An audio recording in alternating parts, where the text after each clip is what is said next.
Salutations from Wizard Studios. I am the Wizard. We got a fight night post show coming to you. UFC fight night. Lee versus Oliveira. Let's get right into it.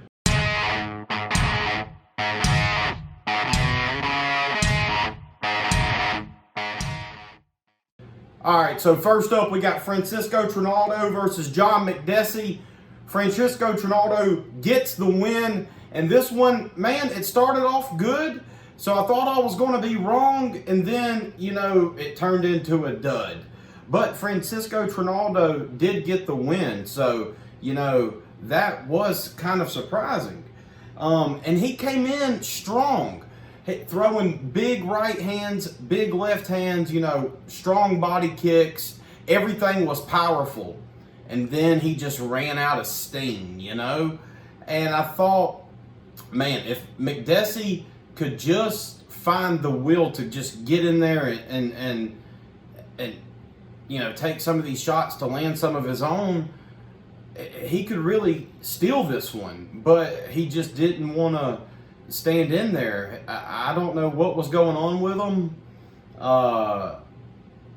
He just did not want to stand in the pocket with Francisco. Maybe he got hurt early by one of Francisco's big shots and didn't want to come back in because Francisco just over and over again would land big shots early in the rounds and then take the middle of the round off and then come back on strong like at the very end of the round.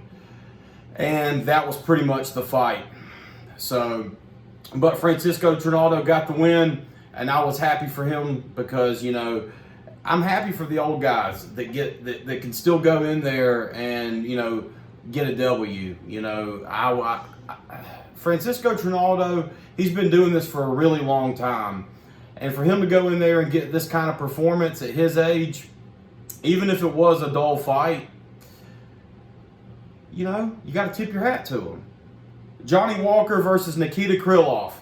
So I thought Johnny Walker was going to go in there and land a big shot and maybe hurt Krylov, and they'd go to the ground and he could probably finish him off, but that's not how it went.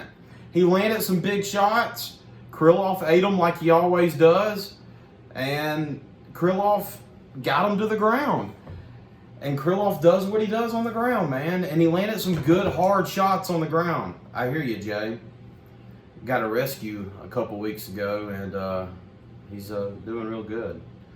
But anyways, sorry about that. Krylov got him to the ground and, landed some big shots, damaged Johnny Walker. And then Johnny Walker gets up, lands some more heavy shots. Krylov eats them, gets them back down, and goes to work again. I was real surprised that Krylov wasn't able to finish him.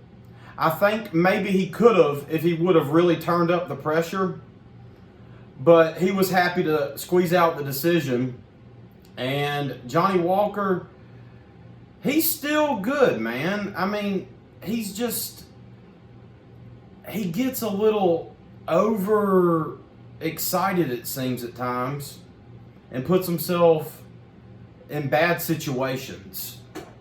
So I think if he stays at TriStar, he'll be able to fix those problems. I mean, he did well in this fight. He landed some big shots. Krylov just ate them. Krylov has got an amazing chin, and we knew that. I just thought that if Johnny Walker, I guess his power is just a little... No, I think his power is for real. Krylov's chin is just amazing. Because, his head snap. Dude, that dude has got a chin. And Johnny Walker is 6'6" and a big dude. He probably weighed 230 in there tonight. But Krylov looked amazing, and he'll probably be ranked 10th now. He'll probably take Johnny Walker's spot. Moving forward, Renato Moicano versus Damir Hadzovic. Now, Renato Moicano took care of business. I mean, the fight was as is. Damir Hatzovic throws a leg kick. There was a brief exchange, and then he got caught in the guillotine. I mean, it was textbook, beautiful, the perfect win for Renato Moicano for his lightweight debut. And then there was a little bit of a, what would you say, scuffle, not even a scuffle, some words. I mean, there was maybe a push. So, Renato Moicano, goodness, goes in there, and I mean, if he had a better showing, I don't know of one, because he got out of there with literally maybe taking one punch. So, I'm really happy for him because I wanted him to stay in the UFC. I mean, I don't know if he would have been cut, but it would have been on that door, you know. And he did perfect. I don't know who he's going to fight next. Maybe like a Lando Venado. That would be a good matchup. I would love to see that fight. You know, they're both the type of guy that you do not know what's going to happen. So Lando Venado and Renato Moicano is like fireworks, in my opinion. That's what we should see. If I was the matchmaker, that's what I would make. So that's the Wizards' take on that one. Moving forward. Damian Maia versus Gilbert Burns. This went, you know, about how I would picture it. This is how I called it. So, Gilbert Burns goes in there, guns a-blazing, and Damian Maia gets him in a few peculiar situations, you know, has his back. But, Gilbert, when Damian went to take Mount, Gilbert, I don't know if, because, you know, Damian, I guess, has the jiu-jitsu advantage, but Gilbert escapes out the back door, man. And when they come up, Damian takes it right on the chin. I mean, a perfect left, right on the chin. And I mean, he eats it and he falls down, and the way he fell, you thought he was out, right? But, and you know, Gilbert raises his hands like he's won, but the ref doesn't call it. So, Gilbert goes in, and he does the Donkey Kong, right? And Damian's head's going all a which way.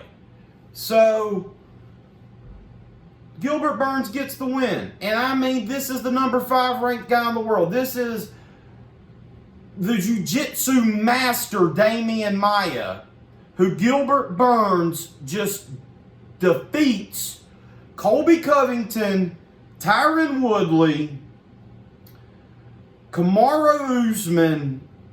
I mean, nobody could do this. But Gilbert Burns comes in and puts on a show. Now, he deserves a reward for going in there and doing this. He needs something special. He called for Colby Covington. Colby Covington versus Gilbert Burns. You think about this for a second. Colby Covington, who has great striking. I mean, really good striking, okay? But I think I would have to give the edge to Gilbert. Just a little bit.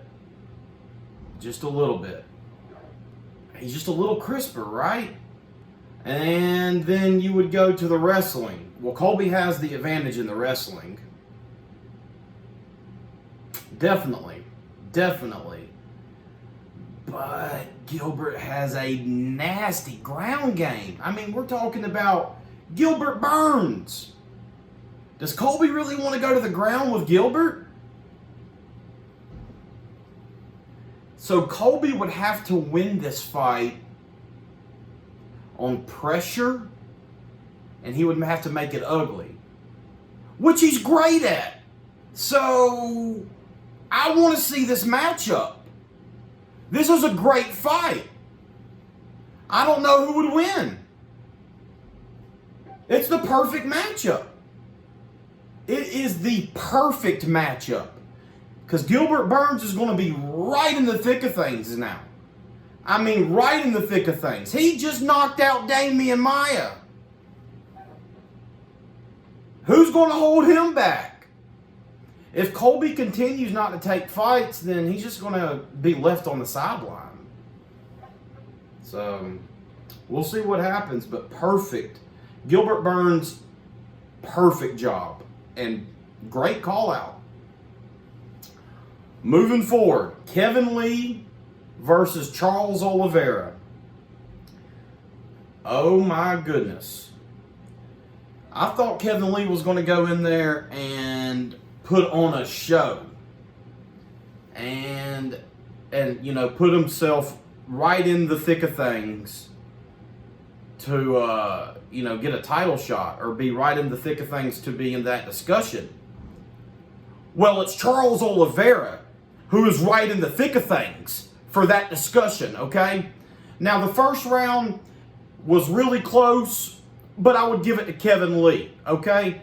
Just because of the top control in the wrestling, but I think Charles may have had the advantage on the striking.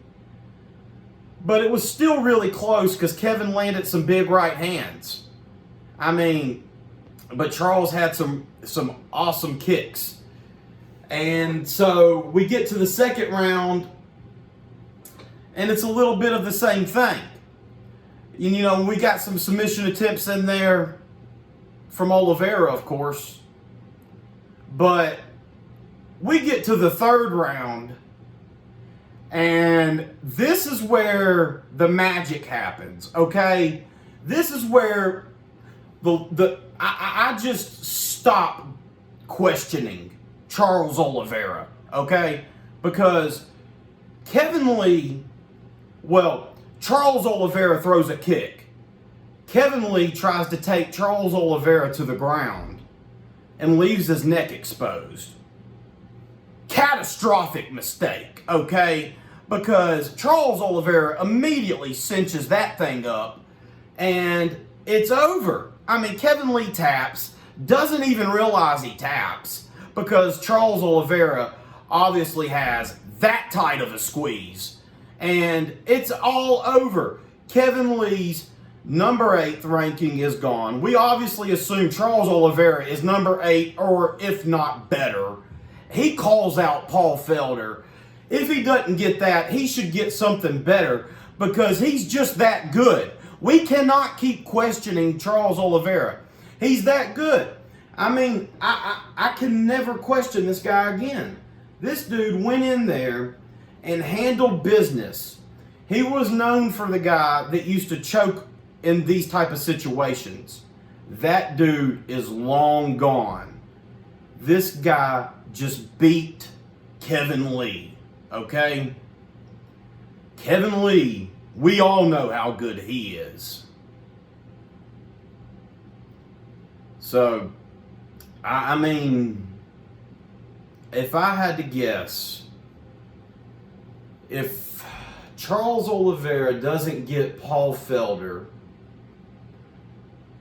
he needs Al Iaquinta. That should be his fight. Because Al will bring the fight. And Al beat Kevin Lee. So, I believe that is the perfect matchup for Charles Oliveira.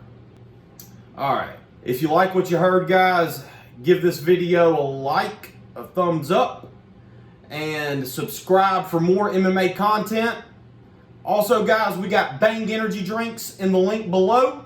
And we got All-American Hemp CBD Gummies in the link below, guys. And we will see you guys in the next video.